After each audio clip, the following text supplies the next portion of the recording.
You had never believed in fate until that morning. The metro was late, your heel broke, your shirt was wrinkled from your bag being too heavy.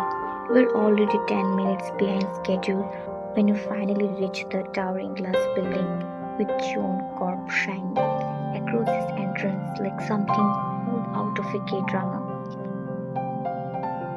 A tower of glass and steel rising into the soul sky like it owned the clouds. It did not just look rich, it looked untouchable. It felt more like a luxury hotel for billionaires than an office. The moment one stepped through the revolving glass door, it felt like crossing into another world. The entrance was firm but quiet. Polished marble floors reflected the soft morning light.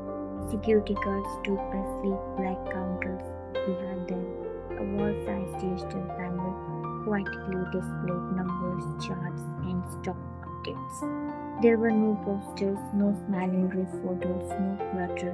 Everything was precision. Suits and heels clicks past in a smooth, fast movements, employees dressed in muted nutrients. Every of them looking like they belonged on the cover of magazine. No one looked confused. Everything moved with a practiced purpose. Wine clutched her bag tighter. This wasn't a place that made you feel welcome. This was a place that asked, do you deserve to be here? It was your first job after months of searching. You were nervous, excited, a little unsure, but mostly determined.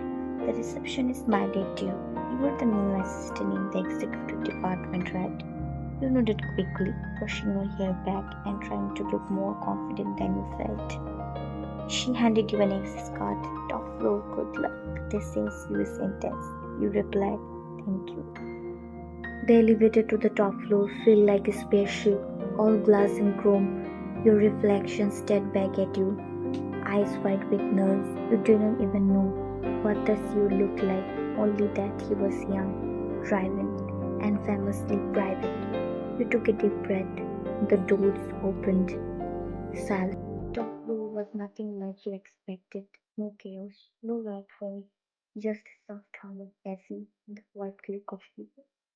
The woman in her late 30s looked up when I really later. Come, I will wait. As you passed a sleek corridor lined with glass offices, caught a glimpse of someone. A man, tall, black suit, hair neatly styled, stood by the window with his back turned, one hand tucked in his pocket, the other holding a small black coffee cup. The sky outside was grey, matching his silhouette perfectly. Before you could glance again, Miss Han lit you into cubicle. That's your desk. You'll be assisting with reports and research under team leader SVA for now. The CEO prefers minimal disturbance unless required. You know that, trying to shake your fear away with chest. Over the next few days, you kept seeing him, always from a distance, in the hallway, in passing meetings or during briefings, where he would speak just a few lines in a voice so composed it could fly class. John Jungkook.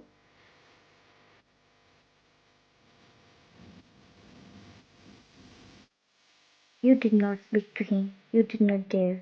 He had a way of looking through people, like he could see things you were trying to hide. But sometimes, just sometimes, you felt his gaze linger on you. At first you thought you were imagining it, but it happened again and again. Once you dropped your notepad outside the bedroom, he was walking in, head down on his phone. You bent to pick it up quickly, but your hand brushed his shoe. You froze. You looked down. Full heartbeat towards the top.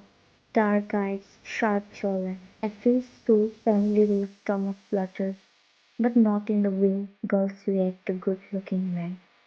No, this felt like deja vu, like your brain had known him before.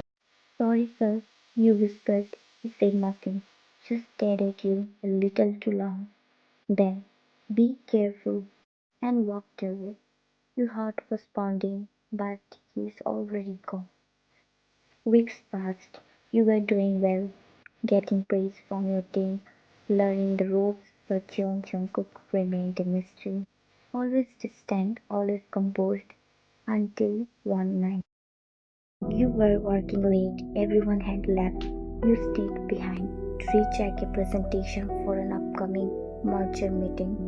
The office was quiet, only the rain tapping softly against the tall windows. Then a voice. You still here? You looked up. He stood by your desk. No jacket now, just a white shirt, rolled at the sleeves, the top button undone. His hair slightly tossed, like he would run his hand through it 100 times. Mr. June, you stood quickly.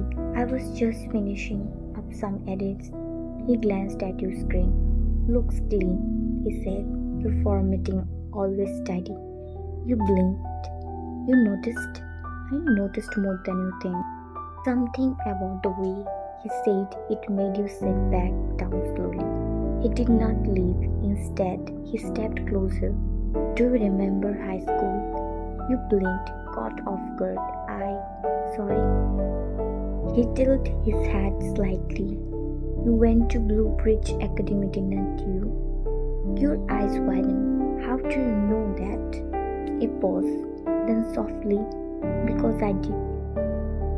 Back then, high school 2016, the classroom was always filled with noise, laughter, shouts, chairs dragging loudly across the floor, but there was always one corner that remained quiet, where a boy sat with his head slightly down, hood half up, earphones plugged in, but never playing music.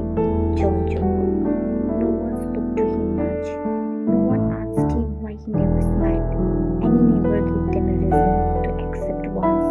Why? You had stood up once, told the class to leave him alone, called the teacher out, helped him pick up his book when no one else did. Too scared, bullied, teased, alone.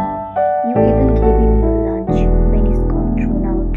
But after school ended, life took you in different directions. You had forgotten him, but he did not forget you. Back to present. I used to sit 2 benches behind you. You breath caught. You whispered. That was you. He nodded. I changed. He said simply, but I never forget how you made me feel. They are between you, still. I owe you. He said. You don't, you whispered. It was just kindness. No, it was everything. Silence again. He looked at you like he was seeing the girl who once picked up his pencil and told him the world did not get to decide his world. That night changed everything. The way he looked at you, the way he called your name in meetings, the way he smiled quietly, only when you were near. Even if your mind took time, your heart never forget, and maybe neither did his. And your heart did not beat the same anymore because it remembered. The air had shifted between you after the night. Jungkook was not just your boss anymore. He was not even just Jungkook, the CEO. He was that boy, the one you had once shielded from the storm. But now he was the one pulling you under it. He did not confess right away. No, he made it slow. The way he lingered near your desk when no one else was around. The way he brought you coffee without a word. The kind you liked with just a bit of vanilla.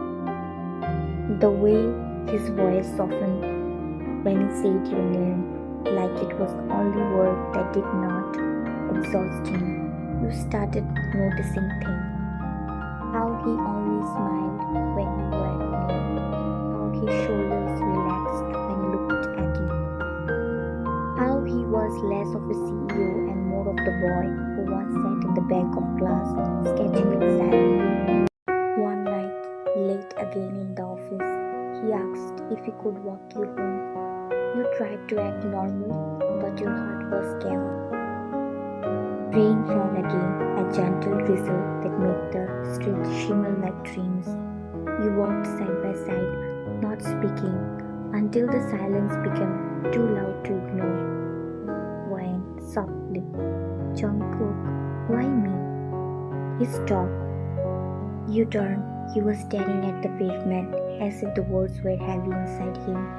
Because you were the only one who ever saw me when I had nothing. He looked up, and now that I have everything, I realize the only thing I want is the words hit like thunder, soft, sudden, shaking the air. You blinked, caught between breath and disbelief. You were the CEO. You could be at anyone. He stepped closer. I don't want anyone. I want the girl who offered me her sandwich when was invisible to the world. Your throat tightened. He took your hand gently, carefully, as if you would vanish if you moved fast. I never had the courage to talk to you back then, but now I don't want to live another day watching you walk away from me. Silence, only the sound of rain between heartbeats. You looked at his hand, holding yours, his eyes waiting. I didn't remember you, but I think my heart always did. He smiled, small, broken, beautiful. "Jungkook, then let's not forget anymore." And under the grey rain of soul, Jungkook kissed you for the first time. Like a CEO, not like a boss, but like a boy who had been waiting for years to finally hold you home.